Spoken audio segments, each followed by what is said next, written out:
को डिस्क्वालीफाई किया गया, विनेश या नहीं, लेकिन ऐसा लगा जैसे हमें चाकू घुसेड़ दिया गया।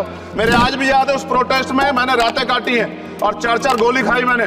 और आपने क्या किया हरियाणा के साथ? मोदी श्री चंद्रशेखर प्लीज। धन्यवाद सभापति महोदय, आपने मुझे वित्तीय विधेयक पर बोलने का मौका दिया। किसान मजदूर रात में थक के सो जाते हैं, सपने में देखते हैं कि जीवन बदल रहा है, गरीबी खत्म हो रही है। सुबह जब आँख खुलती है तो लगता है वापस झुका तू है। ऐसा ही इस बार का बजट गरीबों के लिए था।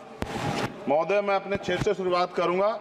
मेरा क्षेत्र नगीना बाढ़ प्रभावित है, कोई चर्चा नहीं हुई। किसान आम आदमी परेशान है, कोई चर्चा नहीं हुई। गन्ना मिल समय पर पैसा नहीं देती है। गुलदार ने 30 लोगों की जान एक साल में ली है पिछले, कोई फर्क नहीं पड़ता अमीरों को। उद्योग धंधे लगाने कोई बात नहीं हुई। मेडिकल कॉलेज और एम्स के निर्माण की कोई बात नहीं हुई। ग्रामीण क्षेत्रों में खेलों को बढ़ावा देना, स्पोर्ट कॉलेज की कोई बात नहीं हुई। महोदय, देश में भूमि सुधार किया जाए। लाखों बीघा जमीन जो है भूमाफिया ने कब्जाई हुई है, भूमिहीन लोगों को भूमि दी जाए। बिजली के दाम में कटौती की जाए। गरीबों को कम दाम पे जो है बिजली उपलब्ध कराई जाए। ठेकेदारी प्रथा, संविदा, लेटर एंट्री खत्म की जाए। पक्की नौकरी दी जाए। निजीकरण की वजह से सरकारी नौकरियां लगभग खत्म हो गई हैं। मेरी मांग है, और मैंने निजी विधेयक भी पेश किया था, कि निजी क्षेत्रों में SC ST की OBC के लोगों को आरक्षण की व्यवस्था कराई जाए और पुरानी पेंशन बहाल की जाए।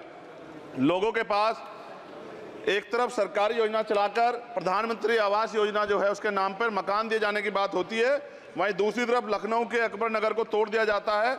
नवी मुंबई में के खार घर में What is his name? Patil. Patil is not Shankar. No, this is the caste. उसकी जा This is Castman, Chandrasekhar. No, this Patil. Mic नहीं है सर, This one, बंद कर रहे हो sir? independent. This is independent. आ गया। धन्यवाद।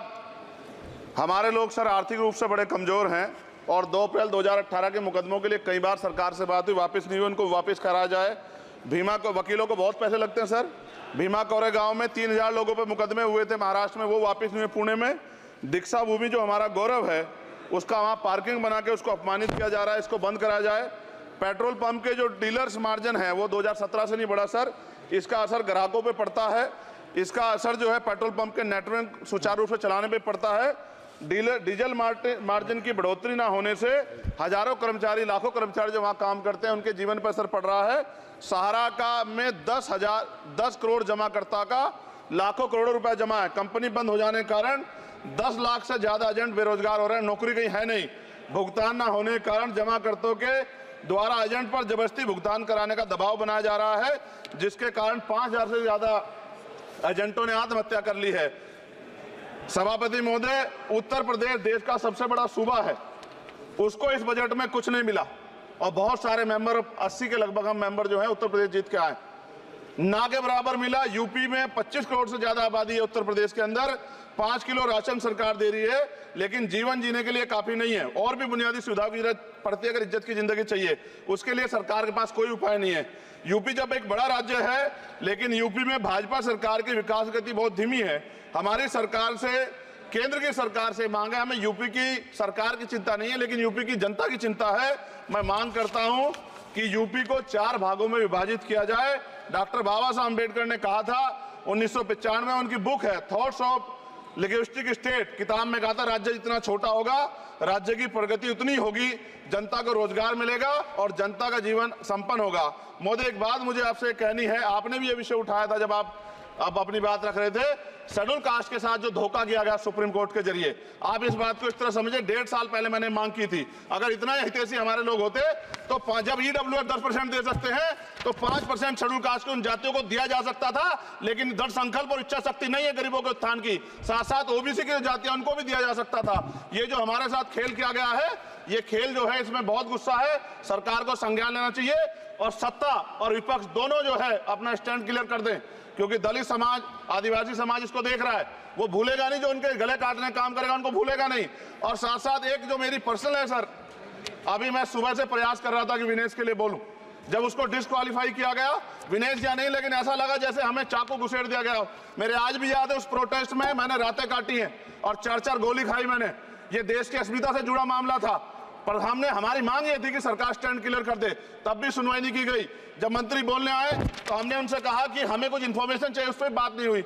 सवाल ये है सर, एक गोल्ड हमारे लिए आ रहा था और जब ये गोल्ड आता देश गौरवान्वित होता, और क्या व्यवस्था थी सर कि उसका वेट बढ़ गया, पता ही नहीं लगा सिस्टम के लोगों को। क्या बेवकूफी की गई है, ये सोचने का विषय है सर। ये बहुत महत्वपूर्ण देश की बेटी का मामला है। ये हरियाणा की बेटी नहीं है सर, वो एक जात की बेटी नहीं है, वो हमारी बहन है, देश की बेटी है। और आपने क्या किया हरियाणा के साथ? आपने हरियाणा का बजट कम किया, जबकि सबसे ज्यादा मेडल हरियाणा लेके आता है। ये गलत है सर, ये धोखा है।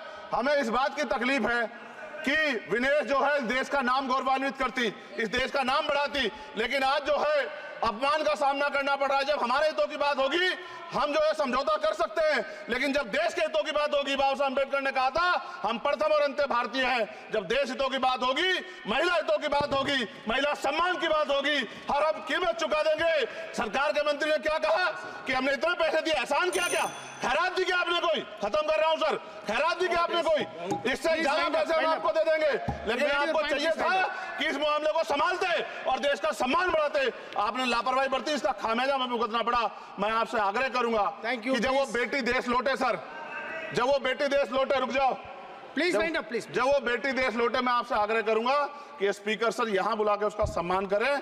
हम सब लोग, वो देश की बेटी है सर, देश के लिए गोल्डन गर्ल है वो, गर्ल है वो, उसका सम्मान यहां किया जाए सर, हमें चाहते हैं। बहुत बहुत धन्यवाद, आपने बात रखने का मौका दिया।